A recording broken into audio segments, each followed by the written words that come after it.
अपनी नज़र को बदलो। हेलो मेरे YouTube और Facebook मित्रों, कैसे हो आप सब। मैं आशा करता हूं कि आप सब ठीक होंगे। आज मैं आपके लिए लाया हूं एक और मोटिवेशनल स्टोरी, तो चलिए शुरू करते हैं। एक बार एक बहुत बड़ा नेता एक साधु के छोटे से आश्रम में गया।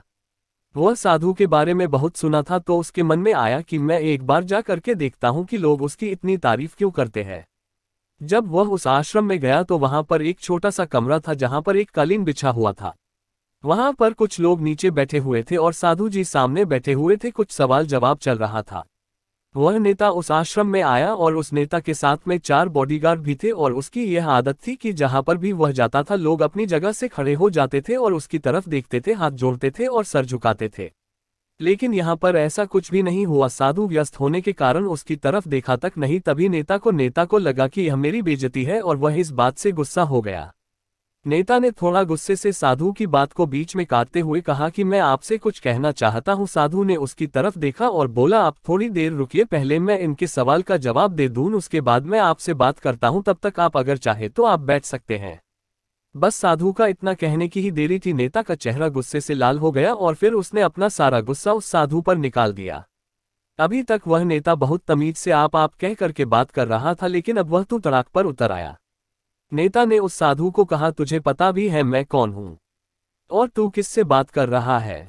साधु ने उसकी तरफ देखा और कहा, मुझे इससे कोई फर्क नहीं पड़ता है कि आप कौन हैं, लेकिन आप जो कोई भी है, अगर आप चाहते हैं कि मैं आपके सवाल का जवाब दूं या आपसे बात करूं तो आपको कुछ देर रुकना होगा। और साधु की यह कहते हैं नेता गुस्से से पागल हो गया और वही सब के सामने चीखने चिल्लाने लग गया। अब मैं तुझे तेरी असली औकात दिखाऊंगा। तूने मुझसे पंगा ले करके ठीक नहीं किया। तुझे पता भी है मैं तेरे बारे में क्या सोचता हूं। साधु ने फिर से नेता की तरफ देखा और बड़े ही प्रेम से कहा कि मुझे इससे कोई फर्क नहीं पड़ता कि आप मेरे बारे में क्या सोचते हैं। आप जो चाहे वह मेरे बारे में सोच सकते हैं। फिर नेता ने उससे कहा कि तू चाहे सुनना चाहता है या नहीं, लेकिन मैं तुझे यही सब के सामने बताऊंगा कि मैं तेरे बारे में क्या सोचता हूं। तू कोई साधु नहीं है, तू एक बहुत ही घटिया इंसान है, तू एक ढोंगी है, पाखंडी है और यहाँ पर जितने भी लोग बैठे हैं उन सबको बेवकूफ बना रहा है। तेरा बस एक ही मकसद है, इन लोगों की जेब में जितना भी पैसा है वह सब तेरे पास में आ जाए। तू अपने फायदे के लिए इन लोगों का इस्तेमाल कर रहा है और अब मैं तुझे नहीं छोड़ने वाला हूँ। पूरी दुनिया के सामने तेरा पर्दाफाश करके रहूंगा। लेकिन उसके इतना बोलने के बाद भी हल्की सी मुस्कान उस साधु के चेहरे पर बनी ही रही। यह देखकर वह और भी तिलमिला गया और उसने कहा, अब बहुत हो गया। अब मैं यहाँ 1 मिनट भी नहीं रुकने वाला, लेकिन अभी भी तेरे पास मौका है। अगर मुझसे माफी मांगनी है या मुझसे कुछ कहना है तो कह सकते हो। इतना सब होने के बाद भी साधु के चेहरे पर एक मुस्कान थी और वह बिल्कुल शांत था। और फिर उन्होंने अपनी आंखें बंद करी और फिर साधु ने अपनी आंखें खोली, हाथ जोड़े और कहा कि मुझे आपसे कोई गिला शिकवा नहीं है। आपके लिए मेरे मन में कोई भी गलत ख्याल नहीं है। जो भी मेरे बारे में आपने कहा वह आपकी अपनी सोच थी, तो मुझे आप में कोई भी बुराई नजर नहीं आती है। मुझे आप बहुत ही भले इंसान लग रहे हैं। और साधु के इतना कहते ही नेताजी का दिमाग 7वें आसमान पर पहुंच गया।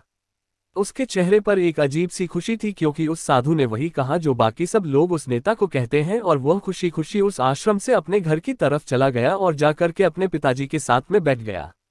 उसके पिताजी ध्यान में थे। उन्होंने पूरी जिंदगी सिर्फ लोगों की सेवा करी और बदले में कुछ भी उम्मीद नहीं किया। तो थोड़ी देर बाद जब उन्होंने अपनी आंखें खोली और देखा अपने बेटे को अपने साथ बैठे हुए, तो उनके बेटे के चेहरे पर आज एक अजीब सी खुशी थी जो आज से पहले उन्होंने कभी नहीं देखी थी।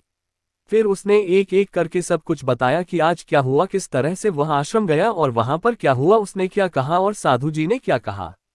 जब उसके पिताजी ने पूरी बात सुनी तो थोड़ा सा मुस्कुराए और अपने बेटे को देख करके बोले कि उन्होंने तुम्हारी तारीफ नहीं करी, क्योंकि उन्होंने वह नहीं कहा कि जो तुम हो, उन्होंने वह कहा कि जो वह खुद है। और तुमने जो भी कुछ उनको कहा वो नहीं कहा कि जो वो है, बल्कि तुमने वह कहा जो तुम खुद हो। यही बात वेदों में भी कही गई है, यथा दृष्टि तथा सृष्टि। यह दुनिया तुम्हें वैसी नहीं दिखती जैसी यह दुनिया है, यह दुनिया वैसी दिखती है तुम्हें जैसे तुम खुद हो। जिसकी नज़र जैसी है उसके लिए यह दुनिया वैसी ही है। तो अगर तुम अपनी दुनिया को बदलना चाहते हो तो उसका सिर्फ एक तरीका है, अपनी नज़र को बदलो। हमारा वीडियो अच्छा लगा हो तो वीडियो को लाइक, शेयर, कमेंट और चैनल को सब्सक्राइब कर दे।